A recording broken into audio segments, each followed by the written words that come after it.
역대하 21장 1에서 20절 말씀입니다. 21장. 여호사밧이 그의 조상들과 함께 노음에 그의 조상들과 함께 다윗 성에 장사되고 그의 아들 여호람이 대신하여 왕이 되니라.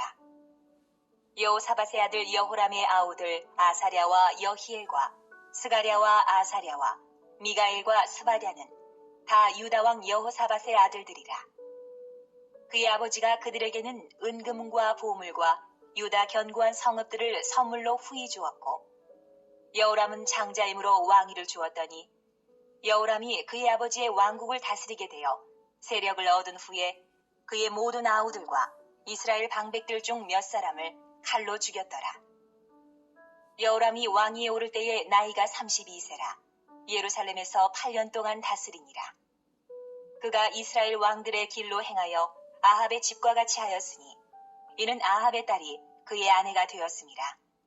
그가 여호와 보시기에 악을 행하였으나 여호와께서 다윗의 집을 멸하기를 즐겨하지 아니하셨음은 이전에 다윗과 더불어 언약을 세우시고 또 다윗과 그의 자손에게 항상 등불을 주겠다고 말씀하셨음이더라. 사랑하는 형제 여러분, 12월 27일 화요일 저녁 묵상에 오신 것을 환영합니다. 17에서 20장까지는 남유다 제4대 왕 여호사밧의 치세를 보았는데요. 국방을 강화하고 신앙개혁을 일으키되 유다 지방들까지 직접 순회하면서 말씀을 가르치도록 신앙개혁을 일으키고 4개국 연합군의 침입을 오직 신앙으로서 하나님의 전능하신 능력을 입어서 대승을 거둔 위대한 왕이었지만 산당을 완전히 제거하지 못한 점과 북이스라엘 아합 가문과 혼인동맹을 맺은 사실이 오점으로 남았습니다.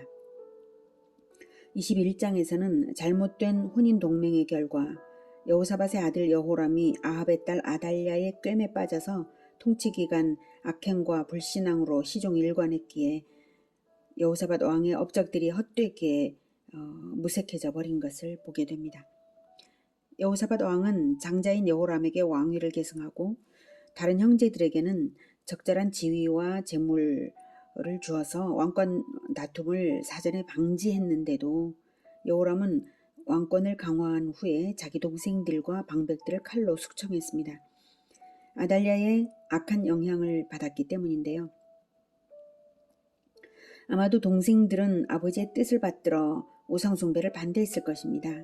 그래서 동생들의 경건한 태도가 존경을 받는 반면 여호람은 백성들로부터 불신당하여서 동생들로 인해 자신의 정치적 입지가 불안하다고 느껴서 참극을 벌인 것 같습니다.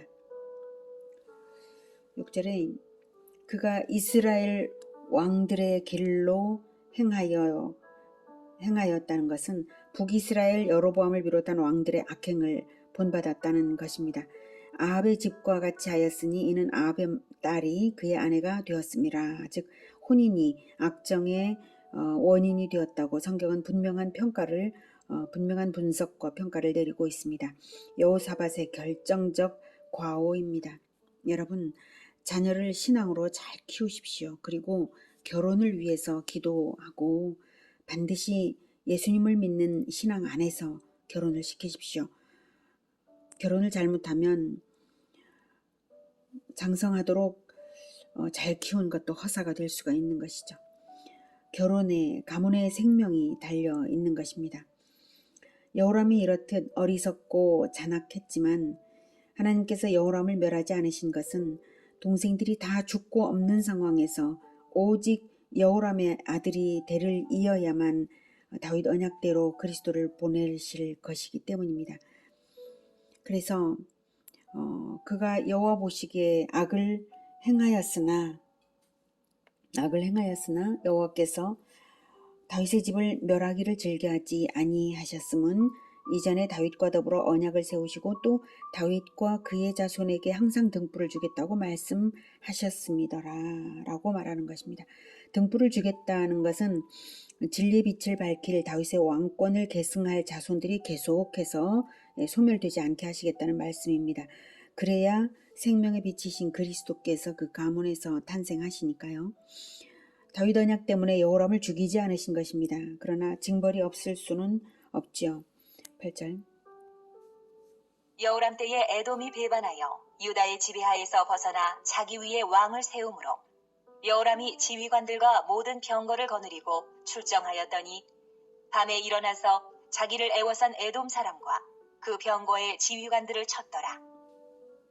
이와 같이 에돔이 배반하여 유다의 지배하에서 벗어났더니 오늘까지 그러하였으며 그때에 림나도 배반하여 여호람의 지배하에서 벗어났으니 이는 그가 그의 조상들의 하나님 여호와를 버렸음이더라.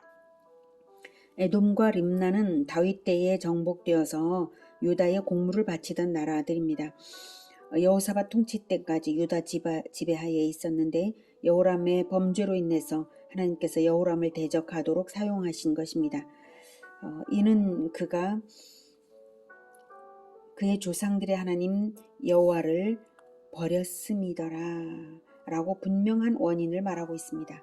그리고 오늘까지 그러하였다는 것은 역대기 기록 시점까지 에돔을 탈환하지 못했다는 말입니다.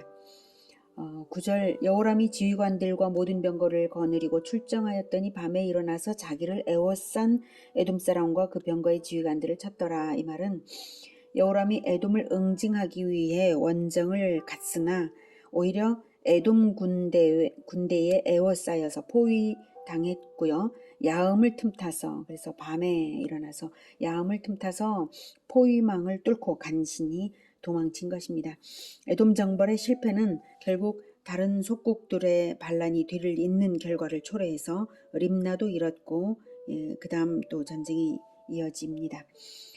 이렇게 하나님의 징계를 받았지만 여호람은 깨닫지 못하고 계속해서 악행을 했습니다. 그래서 하나님은 선지자를 통하여 최후 통첩을 하십니다. 11절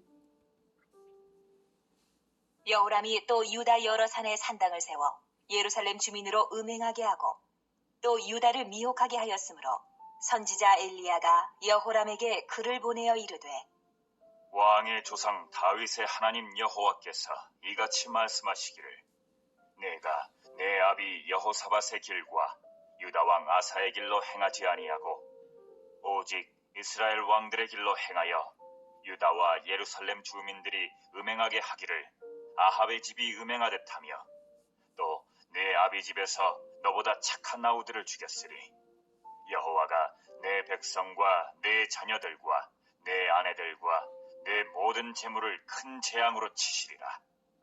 또 너는 창자의 중병이 들고 그 병이 날로 중하여 창자가 빠져나오리라 하셨다. 하였더라. 여호람이 11절에 여호람이 또 유다 여러 산에 산당을 세워 예루살렘 주민으로 음행하게 했다는 것은 그 당시 우상 숭배 행위가 음행을 수반하는 것들이 많았고요. 또한 우상 숭배 자체가 영적인 간음이나 마찬가지이기 때문에 이렇게 표현한 것입니다.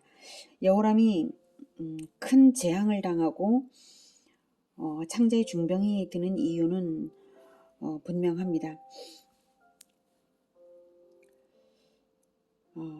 북이스라엘의 왕들의 노선으로 행하였기 때문입니다.